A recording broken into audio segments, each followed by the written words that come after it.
MH12 चे 12 कसे वाजले, कसलं पुणे अपेक्षित होतं आणि आज आपण कुठे येऊन पोहोचलेलो आहे. जे पुणे दिसतंय ते काही फार आपल्याला गर्वाने सांगण्यासारखं दिसत नाहीये. मी विजन घेऊन आलोय. पुण्यात आज शिवजयंतीचा उत्सव मोठ्या प्रमाणात साजरा होतोय आणि याच अनुषंगानं शिवजयंती उत्सवाला भेट देण्यासाठी RJ संग्राम स्वतः पुण्यात लाल महालाजवळ आलेला आहे. माझ्यासोबत RJ संग्राम आहे, संग्राम खोपडे. संग्राम दादा, शिवजयंतीचा उत्साह दिसतोय, काय वाटतंय? सगळ्यांना शिवजयंतीच्या खूप खूप शुभेच्छा. छत्रपती शिवाजी महाराज की जय. मला आजच्या दिवशी प्रखरपणे खूप वाटतं की राजमाता जिजाऊ यांनी या माझ्या शहराची स्थापना केली जवळजवळ 400 वर्षांपूर्वी. आणि राहून एकच वाटतं की त्यांना आणि त्याच्यानंतर सगळ्यांना, छत्रपती शिवाजी महाराजांना आणि सगळ्या महामानवांना कसलं पुणे अपेक्षित होतं आणि आज आपण कुठे येऊन पोचलेलो आहे. अनेक असंख्य अशा लोकांनी बलिदान दिलेलं आहे या शहरासाठी. पण आजचं जे पुणे दिसतंय ते काही फार आपल्याला गर्वाने सांगण्यासारखं दिसत नाहीये.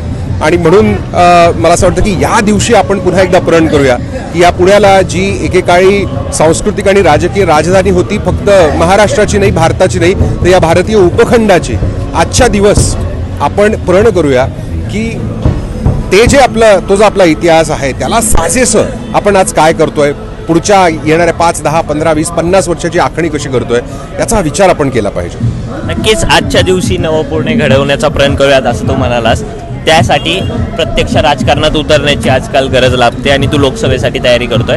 कशी तयारी सुरू आहे आणि नक्की काय विजन घेऊन लोकसभेत उतरणार आहे? लोकसभेच्या इलेक्शनची तयारी मी आज चालू केलेली नाहीये. मी गेले 22 वर्ष ही तयारी करतोय. स्टुडंट पॉलिटिक्समध्ये असतानापासून माझा राजकारणामधला इंटरेस्ट आहे आणि रेडिओ किंवा वृत्तपत्रांच्या माध्यमातून मी पुण्याचे प्रश्न मांडत आलेलो आहे 22 वर्ष.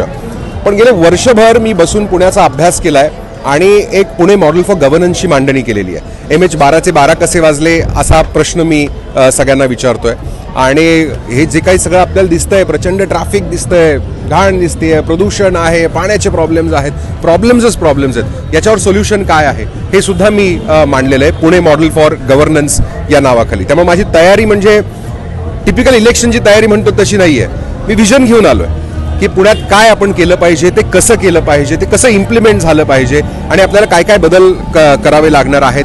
नेतृत्वाचा अभाव आहे, आपल्याकडे ब्युरोक्रेसी सिस्टम खूप आउटडेटेड झालेली आहे, नोकरशहांना आणि त्या सगळ्या प्रोसेसला आपल्याला बदलावं लागणार आहे. पुण्यासाठी विजन नसल्यामुळे एकत्र पुणेकरांना येण्यासारखं काही दिसत नाही आहे. म्हणजे आपण एका शहराच्या भोवती कधी येतो की जेव्हा एक काहीतरी विजन असते, काहीतरी आयडिया असते, काहीतरी गोल असतो.